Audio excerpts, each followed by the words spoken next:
to us today about autism, and also Jordan is going to address the book he has authored. So without further ado, Jordan and Rebecca. Go ahead.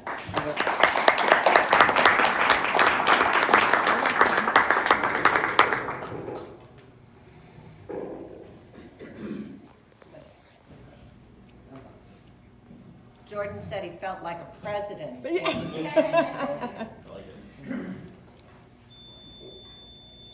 Hi, thanks for having me today. My name is Jordan Keller. I'm here today to talk about my book and autism. I was and my doctor, Dr. Anderson. I was diagnosed with autism at 4 months old. We went to a hospital, Mercy Hospital, to Dr. Altman, so he could, because I was looking at lights, and they said, and Dr. Altman said to my mom, he doesn't need physical therapy for make sure I could talk with the loved ones. And Dr. Anderson, he used a surgery. I had three surgeries with him. Double hip dysplasia, Achilles knee surgery, and take my screws out of my legs. And my book was quoted and published at the age of 12. And autism is a good thing in my house, and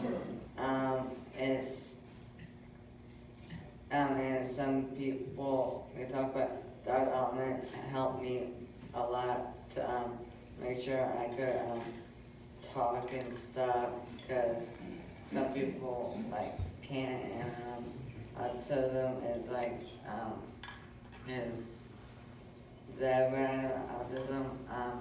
So I don't like a lot of people might have it, but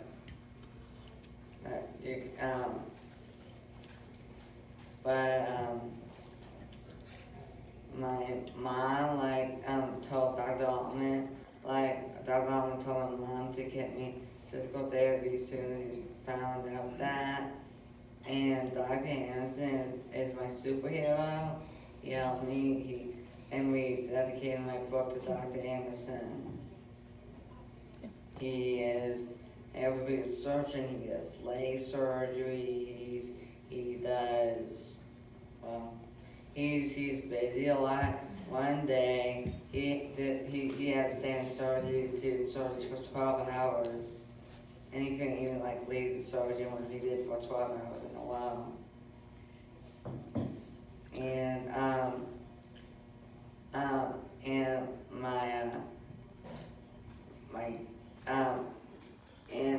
my surgeon, Dr. Anderson, he was in Kansas City, but he met St. Louis so much, they got him back to St. Louis to be a surgeon, but they got him a job off of Kansas City that he couldn't miss. But he told the people that he missed St. Louis so much that he wanted to come back, and he isn't. He came back and he's been a surgeon over 30 years, and I think that's why he has an incredible team of doctors with him, and they're very nice. And they do, the INS is so smart, he has an MRI in his doctor's office. He doesn't even have to go to he has a own MRI system at his doctor's office. He's not at the hospital, he has his own in his doctor's office. Because they think he went in his doctor's office. So I think somebody he told somebody to get it for him, because and then the MRI, they checked my leg because they're hurting, and he said it's just tight muscles, because the MRI takes a long time to see the results, because it has to be checked to Dr. Anderson. So Dr. Anderson can see the results of the MRI. And Dr. Anderson has been very nice. He's in the, he says, he says like, I can ask him all the questions I want. And so he'll sit right there, and I could ask all the questions I want. He said, my mom, he can ask all the questions he wants. And I have some people some people with autism can't go to Six Flags like one at Six Flags I have my dad he works at a bank, and he works for Bank of America, and he likes at the bank for a long time. Like when before I was born, this is one of my mom's stories that he told me, and my dad's stories. He had to work past 6 because he works at a bank and he goes out of town, and he's very nice because he helps us, and he says I'm gonna take you to Six Flags. So my dad helped me meet train engineer from Jerry, Warren, and John, Melvin that used to be there, Laura, Alan. Well, some of those engineers are not there anymore because they went to other jobs because they weren't paying enough for the engineers at Six Flags. They only paid $4 an hour. That's it. And because my friend has 2 jobs. He has a moving company and he works at the train. And I think they should have more engineers. They don't have enough people anymore, so that's why they have to have one there a lot because there's not enough engineers to work because there has to be 3 engineers. One has to be a brake, and 2 has to be in the engine because one has to do the same, one has to drive. Yeah, because I asked on December 28th, are they gonna reopen China because of the fireworks on New Year's Eve? And he said, I don't know. And he said on New Year's Eve he found out, he said, we're gonna head down and say 6:45 because the train could stay open, but it's gonna hold the sound stage until the fireworks are over. Fireworks until 7:05 because I was at fireworks, and when I was a little kid they were really scary, but I got over my fear of fireworks.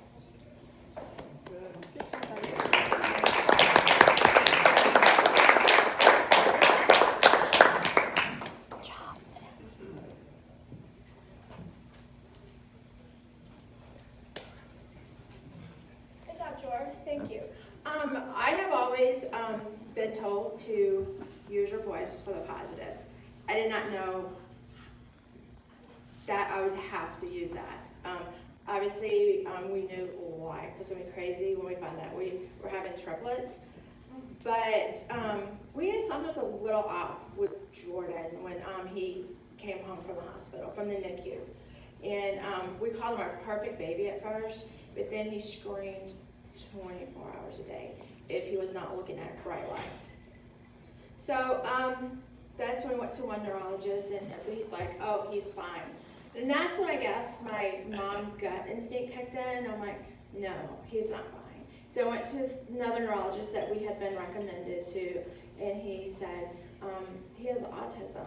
And 14 years ago, I'm just like, I know I've heard of that word, but I really, now I'm like, oh my gosh, I cannot believe this. But he said basically his brain is wired differently than all of ours.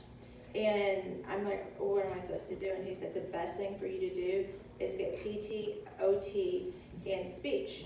So that started at 4 months old. And I took off running with it. He said, he goes, I will tell you right now that Jordan will not be like the rest of your children. How he has autism. Since then, he has come to me because we love him dearly, and he's like, I apologize for saying that. He said, I would have never expected in a million years but I don't take no for an answer so much. I'm like, what does he need? What do we do? What's the next step? And so Jordan's very motivated, and that has helped so much. So, not only is it autism, we have epilepsy. We found out there's a genetic disorder. They're missing, all 4 of my children have a microdeletion that they're missing. And that comes with autism, epilepsy, a whole slew of things. So it's just, life is different. That's why I wanted to bring all 3 of them today, so you guys could see, because all 3 of them are on the spectrum. The other 2 are diagnosed at 6 months. So you could just see it affects every child differently. And when we had seen the genetic doctor when they were 4, the triplets were 4, and he said, why is he talking? And I'm like, what do you mean? And he's like, with the genetic disorder, he should not speak. He should be nonverbal the rest of his life. And he said the only way is because of the early intervention.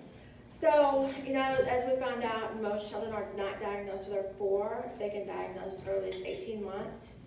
He was diagnosed at 4 months, and they had to go for an IQ testing down at Children's, and I said, he goes, when is he diagnosed? And so I told him, and I said, I know you're probably going to tell me, I hear from all the professionals, oh, you can't diagnose a baby. And he goes, actually, that's the smartest man I've probably ever heard of. And you very blessed. And I said, oh, we are.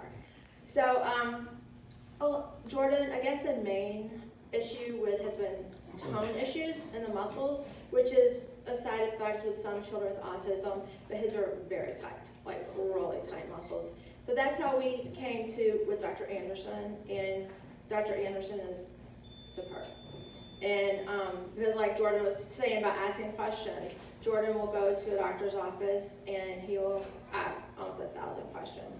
And a lot of times you'll hear the doctor's like, I really don't know the answer to that, or, and he's like, well, we can't talk right now, and they'll talk to me. So I went to Dr. Anderson. Jordan was asking all these questions. I said, okay, that's enough. And Dr. Anderson's like, he's just sitting back in his chair, and he's like, no, let him ask as many questions as he wants. Jordan thinks there's no one else around, and that's how Dr. Anderson makes him feel. So with the just compassion and kindness that Dr. Anderson has showed, I guess Jordan's inner voice, and he came to me one day, and he said, Mommy, I can tell you what autism feels like. And I said, really? And he goes, I want to write a book. And I said, well, why? And he goes, but the only reason I don't, he goes, because I think it's going to make you very sad. And I'm like, bud, we have been through a lot. But were there days I went to my room and cried? Yeah, because if you read the book, it's just, because it came directly from him. So, it's just, so I'm like, okay. He's like, I go to school with so many children, Mom. He goes, they cannot speak. And he's like, and everybody, the adults need to know what scares us. He goes, because they cannot communicate with the adults to let them know. And so it's just advocating. That's all I can really say, with any child, basically, but especially, with autism, I've had to advocate for Jordan, because they'll walk in the room. Well, I see he has autism. I assume he's nonverbal. And so I'll be like, Jordan, can you, ask him the questions, And a nurse went a little too far with me one day, so it was just before surgery. So I called and reported to the head of Mercy, and I said, I don't want to get her in trouble, but if she is treating me like this, especially in front of him, I said, unacceptable. And she's like, don't worry about it. She goes, if you do not tell us, we do not know. And so I'm just like, okay, so that's basically, what I've learned from the whole thing is advocating, and there's just something new all the time. Like, he's been up all night with a migraine headache. So, it's just something all the time, but would I change anything ever? not in a million years. If they came to me today and said, oh, here's this medicine, that, for a cure, I'd be like, no, thank you. So, because we're just very, very, very blessed, and with all 4 of our children. So, but they're just all on different levels, and our life is just crazy, and yes, it's hard for mom to be split in 4 different directions a lot of times, but I try the best that I can. So they absolutely love their brother, so that's all that matters. And yes, autism has always been a positive thing in our house. Never once negative.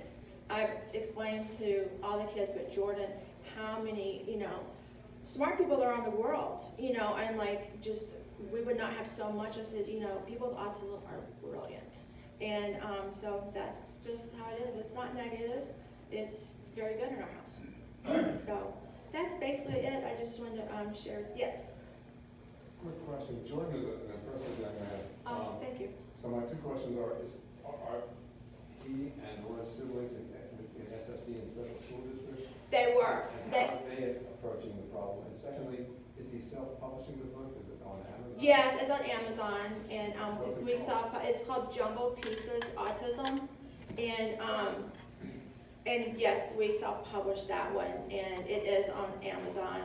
And something actually really good, if you just Google Jordan Keller, Jumbled Pieces Autism, we were on Channel 5 News, and it was at Rankin Jordan Pediatric Hospital, and it's superb. I mean, it is just, if y'all want to go like really behind the scenes and see, they did Frank Cusimano did an amazing job about the brain and thinking and everything. So, but they were in SSD. The boys were at actually Mercy because they have autism preschool there. And Maddie went to another preschool. So, they've had therapy since 4 and 6 months. First steps would come into the house. And then we did that. And then at 3, we transitioned over, because we live in Rockwood, and probably every school district is like that, but where they can get like more, intervention in the school district in a social setting. So they put Jordan by himself because the other 2 would try to do things for Jordan. And, but long story short, they're homeschooled now. We hit middle school and the bullying hit really bad. So we put up with bullying, through the years, but it was to the extent that we decided no, it's time just to homeschool them because it's really bad. It's just, because we try to like promote kindness versus, talking about bullying or not nice, and so that's a subject that like don't majorly want to go into, but it's a fact. It happens. We were just at Children's Hospital seeing this genetic doctor the other day, and I was telling him, and he goes, I'm sorry. He goes, yes. He said, especially children with disabilities, he goes, they're targeted, and that's just how it is. And I'm like, no, that's not how it is. I mean, yeah, it is, but, I just cannot stand and allow that to happen. I can't do it. So, and it's very true. So the rate is just so much higher. So, which is sad, and so, but that's pretty much it. Yes. So what does autism feel like? And my second question then is, you mentioned that he had surgeries. What were the surgeries? But Jordan, what does autism feel like? It's like, it like makes, autism like makes it very smart, and one day, I told my mom, they were playing stuff for Corona. I told my mom, I don't want it because I won't be smart anymore. Yeah, because they're coming so, why I say that's weird, they're coming so far in genetics. And his genetic doctor a couple years ago had told me there's a medicine that we are doing, because the microdeletion is 15q13 that the children are missing. And he said there's a medicine out, but I didn't want my children to be guinea pigs, and they're already on seizure medication and everything. Well, he heard me over talking with his dad, and he comes in and he's like, no, I do not. He's like, I will not be smart anymore if I don't have autism. He's like, I want to keep it, please. And I'm like, we're not. So, but as in the book, you'll see, like, we're donating one to the Rotary Club, just so. So, it's just what scares us, he goes through everything, like, because we go to so many theme parks, like, I think we've been to all the Six Flags, and we went to Florida this summer, and it's in there. What makes me sad is that my siblings that go ride roller coasters, but the roller coasters really scare me. So, it's stuff like that, it's hard. So, like on, I think, Facebook, I'd taken a picture and I said, and because he's sitting on the ground, we're at Hollywood Studios, and he was scared of a ride. And I said, this is what happens when the siblings go ride a ride, because we had to be very young age. It was a hard lesson. He didn't walk till he was 22 months old. And they said, oh, because he's developmentally behind. I said, no. And they said, oh, yes. And I've always asked him, like, why does he have tight muscles? Oh, that's just how it is. So we found out that his hips were dislocated. But we did not find out with Dr. Anderson's almost 5th grade. So he would cry at school. He's like, it hurts to run, it hurts to run. They're like, oh, you're running. So we found out that both hips were dislocated, I think 35 degrees the opposite direction. So he had double hip dysplasia surgery. They put rods inside his legs and pins and the screws. So he went back a little later and removed the screws, and then he had double Achilles tendon lengthening surgery. And oh mercy. Yeah, that one has been a time. So he's actually seen a pain management doctor now. I mean, that's one thing I can say, that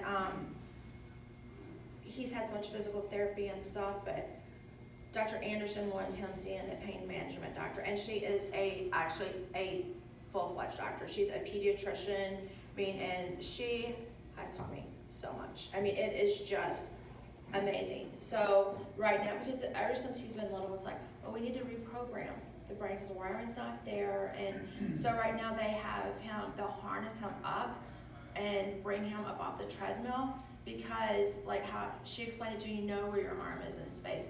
Like when the wiring is different, they're in just everything. So she's phenomenal. I mean, just phenomenal. So there's just so much that we're still learning that, even though I've been, yes. Are your medical facilities through Rankin Jordan, or is that just a part of what I heard? Yes, he went to Rankin Jordan, recovering from the double hip surgery. He's actually gone to Rankin Jordan several times for therapy. And, but he got so advanced that he could not go there anymore. But I take the children back to play golf and stuff, and because it's a phenomenal place. So I just can't say enough about them. Is that where your main medical assistance is at No, Rankin? no, it's not. It's through Mercy, like basically the big St. John's. That is where I take the kids for everything. The only reason at Children's is because the genetic doctor is at Children's Hospital.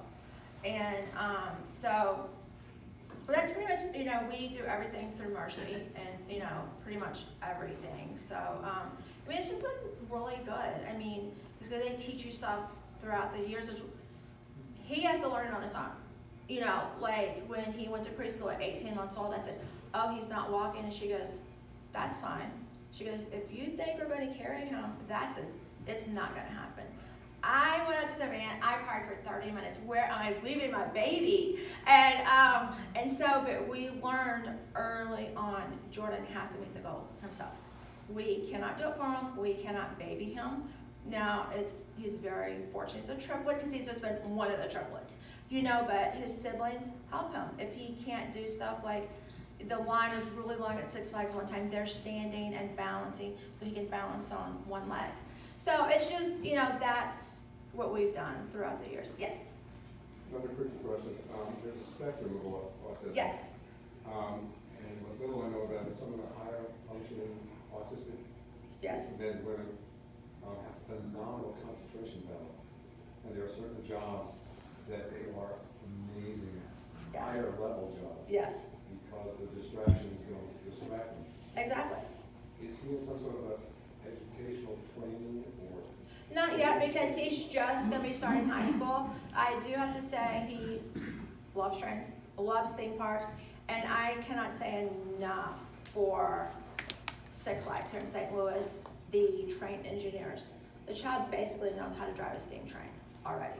I mean, they're just phenomenal. I mean, they take him and they explain everything, and it's amazing. It's just amazing, because just how things are treated, you know, and I'll be like, you only come sit down, they're like, oh no, we love listening to him talk, you know, and that's what we get a lot. So, but as of now, no, but that's what he wants to do. So, so yes, he's high functioning, all three of the triplets.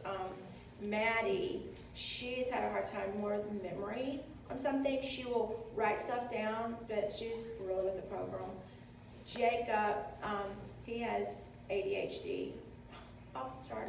So he's hyper. So it just, and you know, there is a very high end of it, and there's lower. So, and that's basically what we just want to advocate. Not that it will all be changed, but it could be so different if these physicians would start just sending them to specialists. Is there an issue? You know, like, and so that's basically, you know, what we're doing, because it's made a huge difference. Yes. Hi, what's Dr. Anderson's first name, and is he or she an assessment doctor? No, it's, actually I think he is, but it's David J. Anderson, and he's at Mercy, but I do believe he's at SSM too. And, because I know he's worked at he did Shriners. I mean, his favorite thing in the world, which I should have known, but is special needs children. He is so phenomenal with them. So, I can never say enough. I could be here 10 hours and could never say enough about him. He's an amazing person. I mean, an amazing person. And, as of the kids will tell you, so.